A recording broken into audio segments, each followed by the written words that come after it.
Van Cannon, WBT.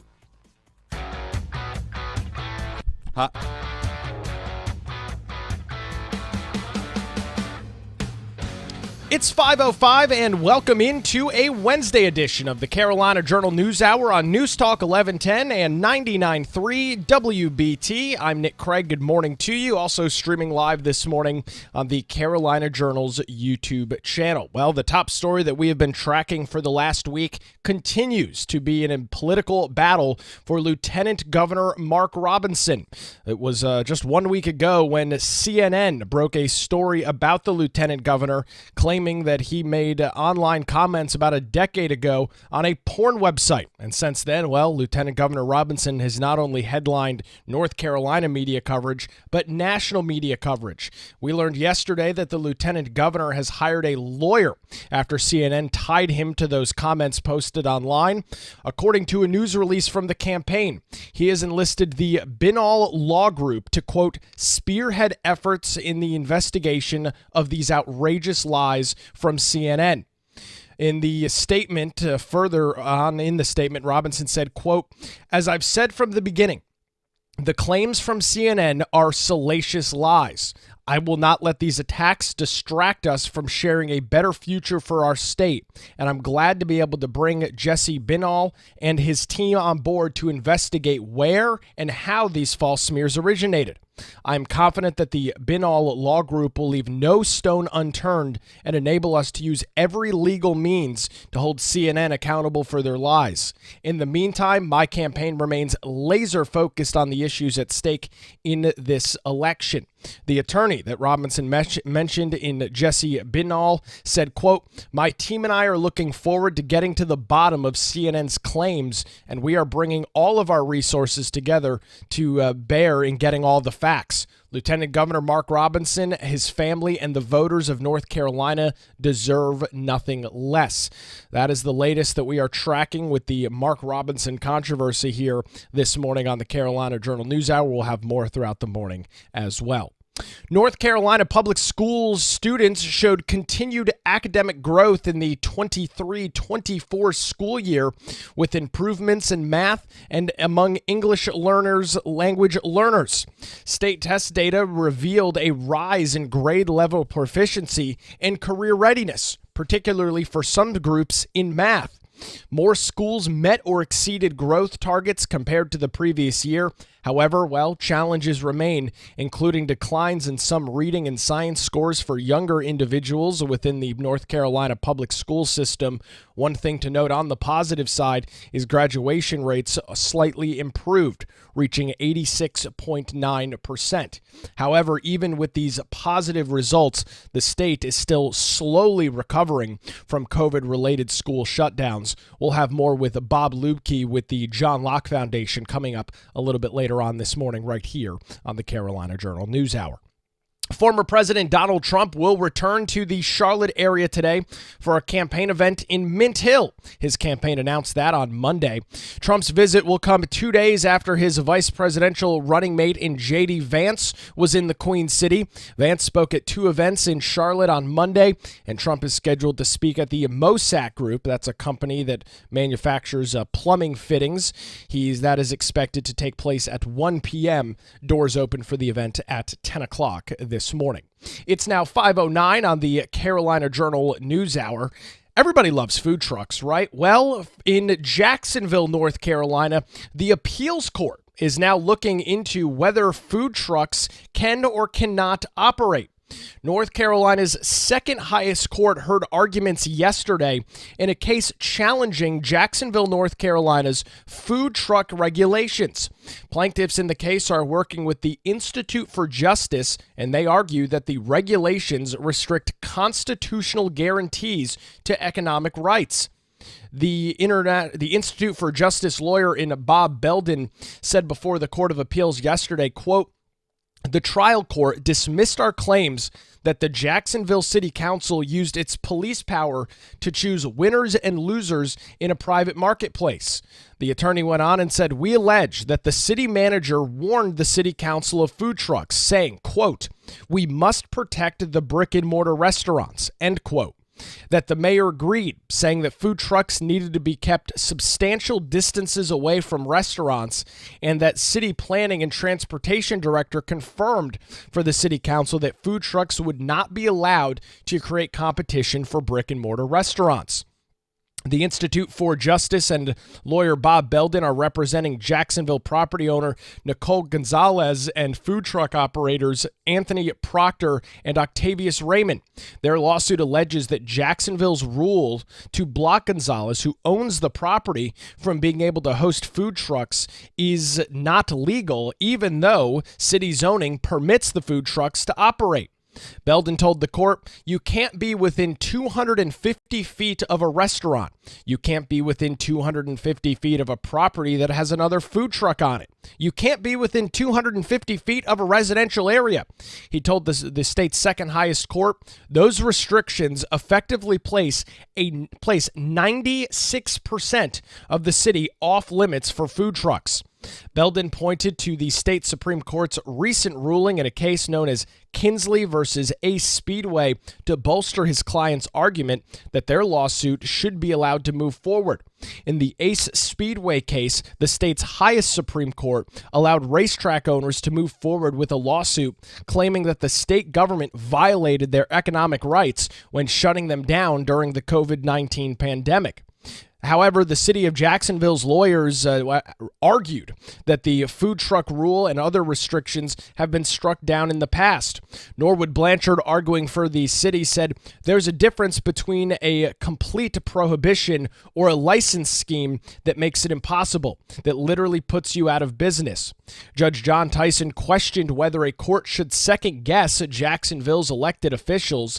He said, quote, "We see regulations passed all the time by cities that a lot of rational people would disagree with, and they can be targeted, and they've been upheld under the rational bias standard under police power before. Aren't you just asking us for a substitution of judgment here?" Yet Tyson also questioned the attorney for the city of Jacksonville about when courts have struck down restrictions on hair braiding, teeth whitening, and other situations in the past. All three of those cases were overturned, according to Judge Tyson. Other judges focused on the distinctions between food trucks and brick and mortar restaurants. The lawsuit challenges three ways that Jacksonville officials restrict food trucks to eliminate unwanted competition with restaurants. That's according to a June filing. These include free speech, property rights, and economic liberties. The oral arguments took place in that case yesterday in our state's second highest court. There is no set timeline for when a ruling might come out, but that is the latest, and you can read more about this. It is our top story currently this morning over at CarolinaJournal.com. 5:13 on the Carolina Journal News Hour. It's time to get a look at traffic this morning with Boomer Von Cannon. Hey, thank you, Nick.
connected.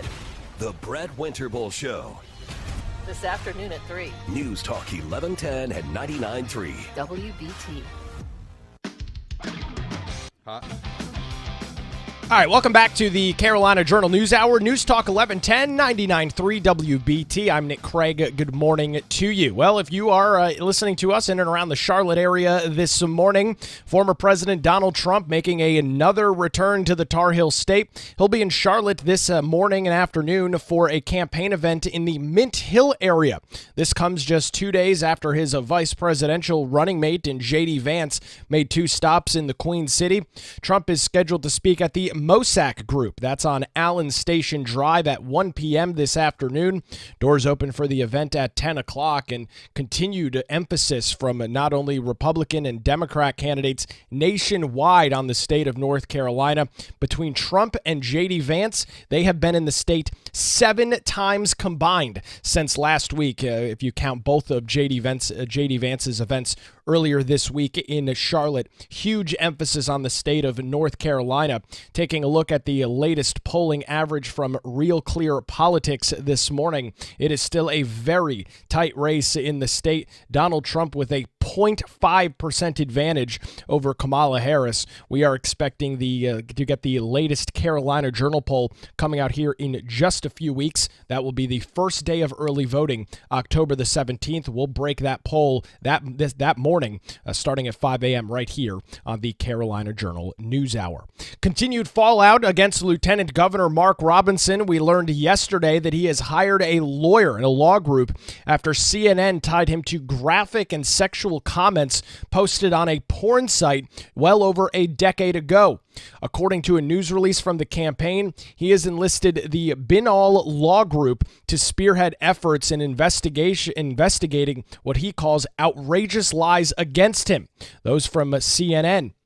Mark Robinson said in a statement, "As I've said from the beginning, the claims from CNN are salacious lies, and I will not let these attacks distract us from sharing a better future for our state. And I'm glad to be able to bring Jesse Binal and his team on board to investigate where and how these false smears originated." And, well, these false smears, as he claims, we have heard uproar from Republicans both in and out, elected officials in and out of the state of North Carolina, that have told Mark Robinson, well, it's his opportunity to prove that these allegations are fake, and the lieutenant governor seems to be taking that step in enlisting this law group. Jesse Binal said, "My team and I are looking forward to getting to the bottom of CNN's claims, and we will bring all of our resources together to bear in getting to the facts. Lieutenant Governor Mark Robinson, his family, and the voters of North Carolina deserve nothing less."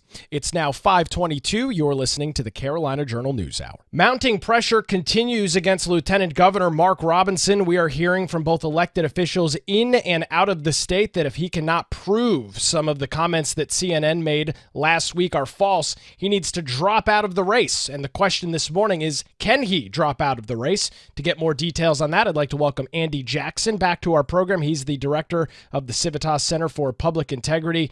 Andy, the question to you, can the lieutenant governor drop out of the race 41 days ahead of Election Day? The decisive answer is maybe, probably not.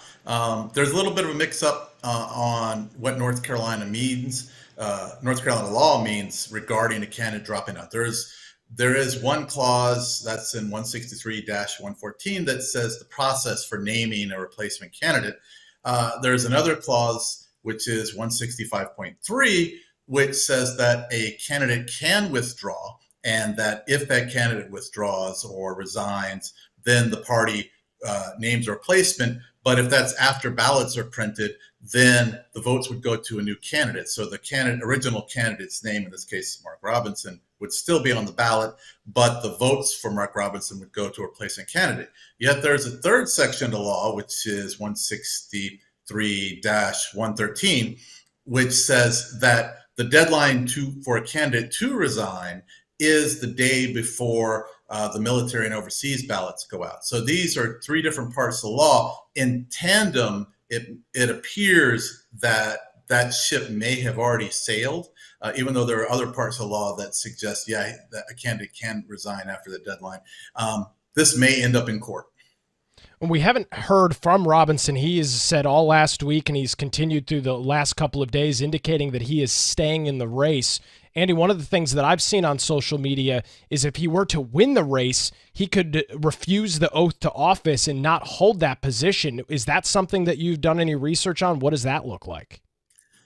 I have never heard of that happening, and I would find it hard to believe that if a candidate won an election and they knew all the circumstances going into the point where they won that election, that they would turn around and resign. I mean, maybe he could say he would do that. And then, and that's kind of an area I haven't researched about the details for that, and, who would go to it next and that sort of thing. But I really don't see that as a distinct possibility. Andy Jackson joins us this morning on the Carolina Journal News Hour. Andy, you mentioned military absentee ballots. Those went out late last week, and over the next couple of days, voters in North Carolina, if they requested some 207,000 individuals, they'll be receiving their absentee ballots, correct? Yeah, that is correct. We actually had about 70 ballots that were returned the same day that those military overseas went out for a couple of circumstances. One, they may have done what's called a federal absentee ballot, where the federal write-in ballot, where they filled in just for federal office and sent that in electronically. There are some people, and this is just for military overseas as a requirement under federal law, that they can actually receive their ballot electronically, for example, through email, and then return it through email. And so they might have just whipped that around the same day. The regular absentee ballots went out yesterday. There's a big batch of them, well over 100,000. And so we're going to start seeing most of those will probably get sent in, if they're going to get sent in, within the next couple of weeks. And there's going to be more people requesting as they go down the line. Now, the thing is to remember that not every ballot that goes out comes back. I think last time in 2020, it was around 2/3 of the ballots that were sent out were eventually sent back in and accepted. So that's another thing you have to remember. Just because you have, say, 150,000 absentee ballot requests, that doesn't mean you're going to have 150 absentee ballot votes at the end of the day. And you mentioned these absentee ballots being sent back in, and we'll get some of the details on those as they trickle in. However, we don't know who they voted for, correct? We just know that they have returned an absentee ballot and what their party registration is. Right. And we follow all of this stuff, and the State Board of Elections keeps pretty good records on that. They publish that information, and we process this at the John Locke Foundation.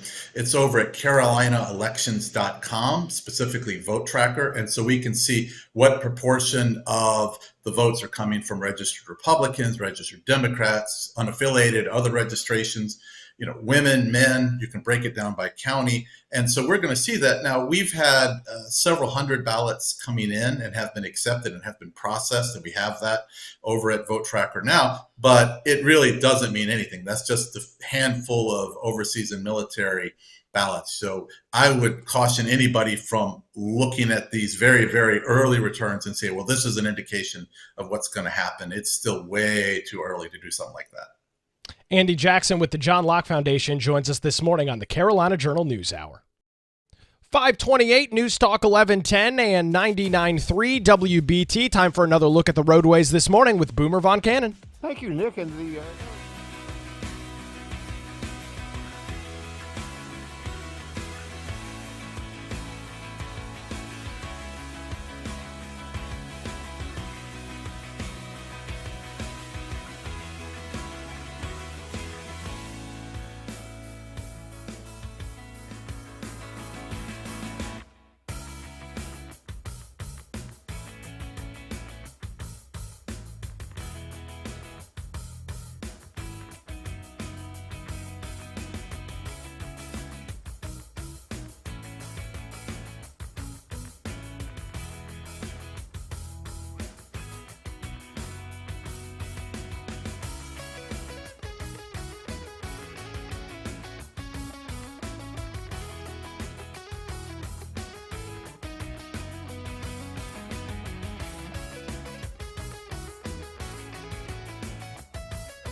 It's 5:35. Welcome back to the Carolina Journal News Hour on News Talk 1110 and 99.3 WBT, also streaming live this morning on the Carolina Journal's YouTube channel. We are learning additional details this morning about a man from North Carolina. His name is Ryan Ruth, and he has been charged with attempted assassination against former President Donald Trump. This is following an incident that happened back on September the 15th at Trump's West Palm Beach, Florida golf course. A Miami grand jury late yesterday returned the indictment. The indictment adds 3 new counts on the weapons charges that Ruth is currently being held on, in addition to attempting to assassinate a presidential candidate. He's charged with possessing a firearm in the furtherance of a violent crime and assaulting a federal officer, the Secret Service agent who discovered him lurking in the tree line at former President Trump's West Palm Beach golf club earlier this month. The attempted assassination charge carries a maximum sentence of life in prison, and Ruth has already been charged with possession of a firearm by a convicted felon and obliteration of a gun's serial number. Ruth is originally from North Carolina, where he has a lengthy criminal rap sheet. He allegedly now lives in the state of Hawaii. We continue to follow those details this morning on the Carolina Journal News Hour. Well, former President Trump, speaking of him, will be in the Charlotte area today for a campaign event in Mint Hill. Trump's visit comes just 2 days after his vice presidential running mate in J.D. Vance made 2 stops in Charlotte. Trump is expected to speak at the Mosack Group. That's on Allen Station Drive at 1 o'clock this afternoon. Doors for the event open at 10 a.m. And the North Carolina Court of Appeals is reviewing Jacksonville, North Carolina's food truck regulations, which plaintiffs claim unfairly restrict competition with brick-and-mortar restaurants. Represented by the Institute of Justice, the plaintiffs in the case argue that the rules, like prohibiting food trucks within 250 feet of restaurants and other food trucks, are anti-competitive and violate economic rights. Jacksonville defends the restrictions as reasonable business regulations. The court's decision could affect how cities regulate food trucks in relation to traditional restaurants. It's not the first time that we've seen a legal challenge against a city or town have major impacts across the state. It was just a few short years ago that many cities were sued over their Airbnb regulations, and some of the state's highest courts took up those claims as well. That is our top story this morning over at carolinajournal.com. It's now 5:38 on the Carolina Journal News Hour. Test scores have been on a lot of parents' minds since the COVID-19 pandemic. To get an update on where things are currently shaking out in North Carolina, I'd like to welcome Bob Lubke to the program this morning. He is the director of the Center for Effective Education over at the John Locke Foundation. Bob, thanks for the time, and we've got some new state test scores. What are they showing?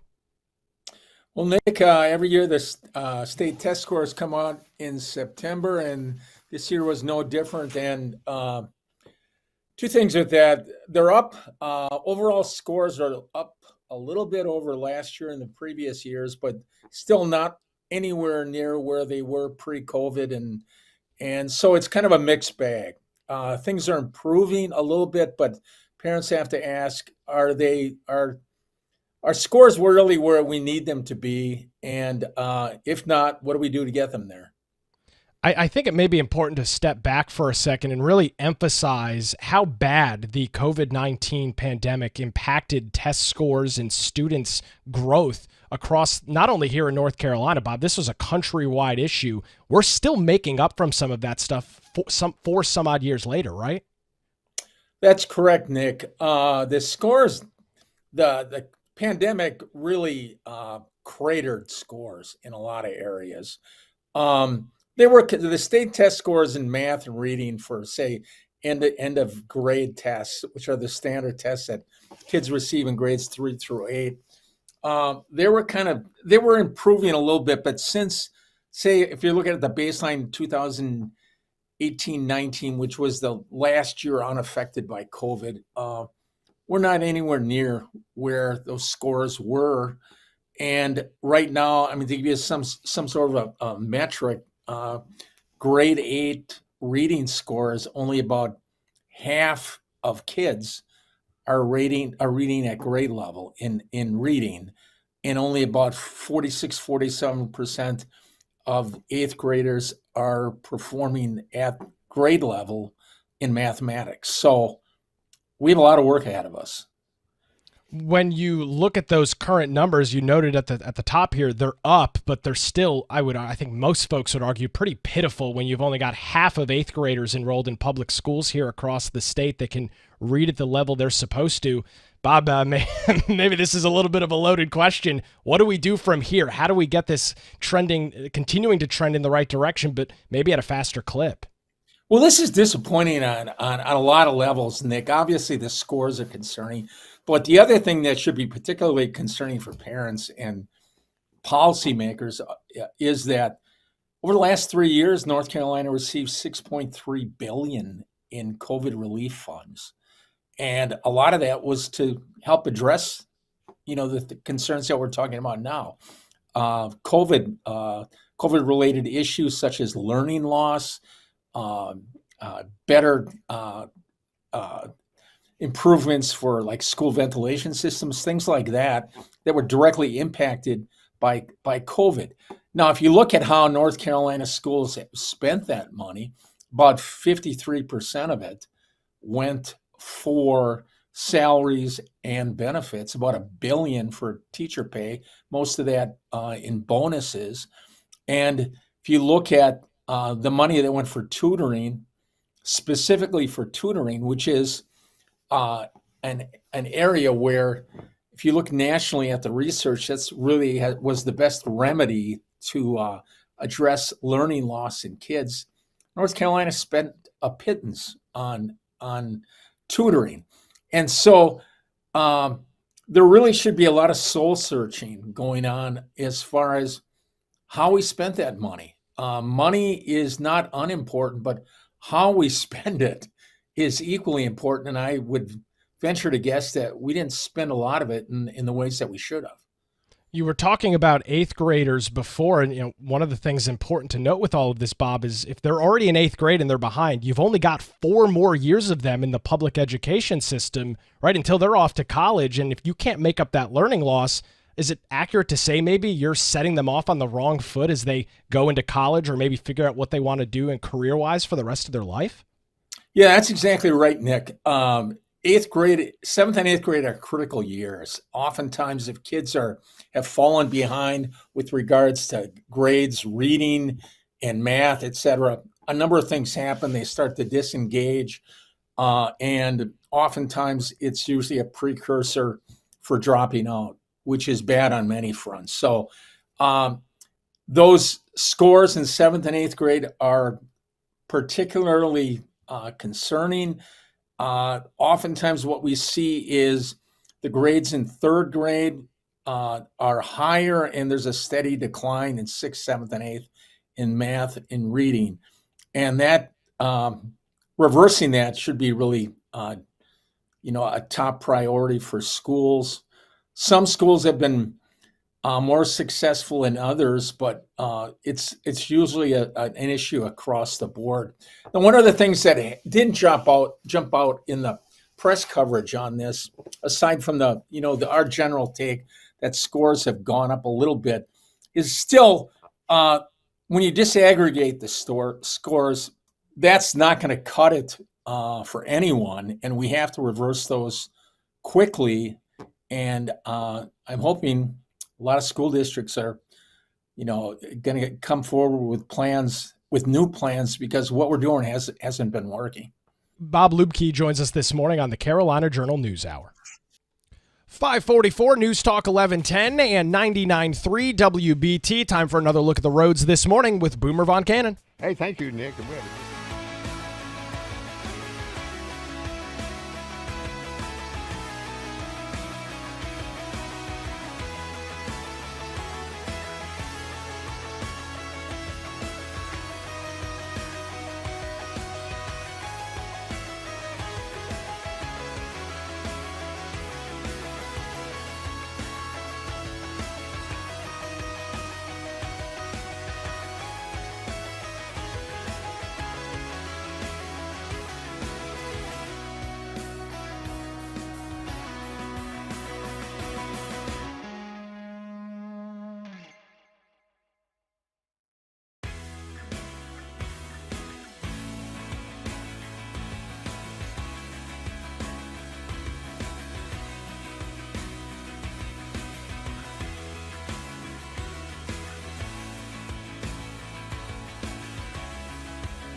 Pete Callender. Today, noon to 3.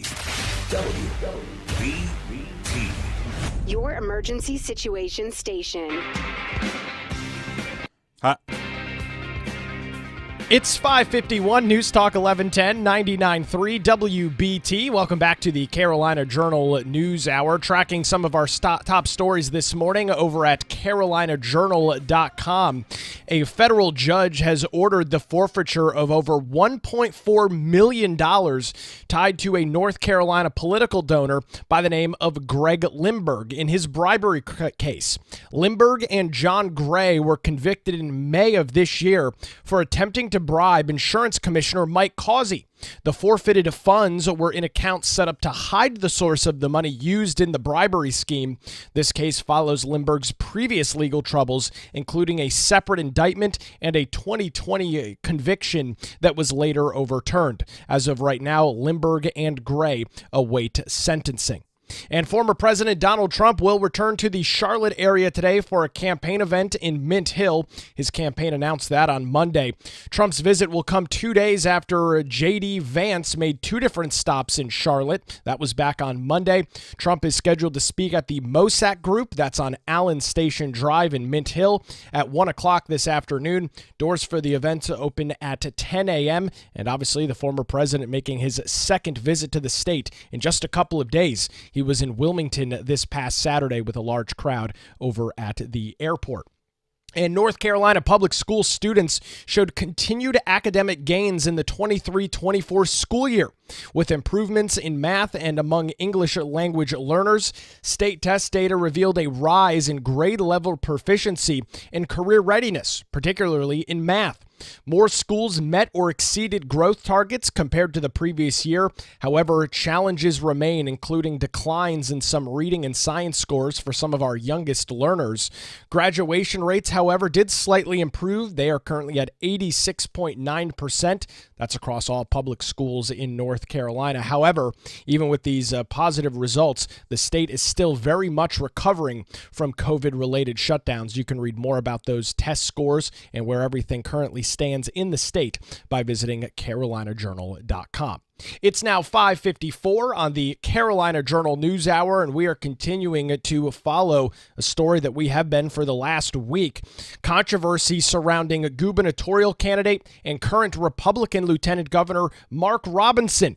It was last week that CNN published an expose that tied him to graphic online comments that were posted on a porn website some 1 decade ago. According to a news release from the campaign yesterday, he has enlisted the Binal Law Group to, quote, spearhead efforts in investigating these outrageous lies, end quote, from CNN's latest attacks on the lieutenant governor and Republican nominee for governor, Mark Robinson. The lieutenant governor said in the press release, quote, as I've said from the beginning, the claims from CNN are salacious lies. I will not let these attacks distract us from sharing a better future for our state. And I'm glad to be able to bring Jesse Binal and his team on board to investigate where and how these false smears originated. I am confident that the Binal Law Group will leave no stone unturned and enable us to use every legal means to hold CNN accountable for their lies. In the meantime, my campaign remains laser focused on the issues at stake in this election. That's a quote there directly from the lieutenant governor. Calls over the last couple of days from elected officials, both in and out of North Carolina, have said, well, the lieutenant governor has got to prove it himself. That's what we heard from J.D. Vance on a campaign stop earlier this week. Similar comments from other individuals, including Senator Thom Tillis, and it does appear that at least for right now, the lieutenant governor is taking that track with hiring this law group. Jesse Binal, the attorney representing Robinson and his team, says, quote, my team and I are looking forward to getting to the bottom of CNN's claims, and we will bring all of our resources to bear in getting to the facts. Lieutenant Governor Mark Robinson, his family, and the voters of North Carolina deserve nothing less. This is going to be a very interesting story to continue to track. as these calls continue to escalate, as we talked about earlier this morning with Andy Jackson over at the John Locke Foundation. As of right now, there is no path for Mark Robinson to drop out of the race. Military absentee ballots, those were sent out Friday of last week for voters in the state that have chosen to vote by absentee or vote by mail. Those ballots started being sent out yesterday and could be arriving in mailboxes today, tomorrow, and through the weekend. So the ballots are out. Mark Robinson's name continues on the ballot. And I guess regardless of what individuals are calling for, Mark Robinson will be the Republican nominee for governor as we sit here just 41 days ahead of Election Day. Early voting starting on October the 17th. Lots going on across the state of North Carolina. We'll track President Trump's visit in Mint Hill today. And all the news of the day, you can find that over at carolinajournal.com. WBT News is next, followed by Good Morning BT. We're back with the latest stories tomorrow morning at 5 right here on the Carolina Journal News Hour.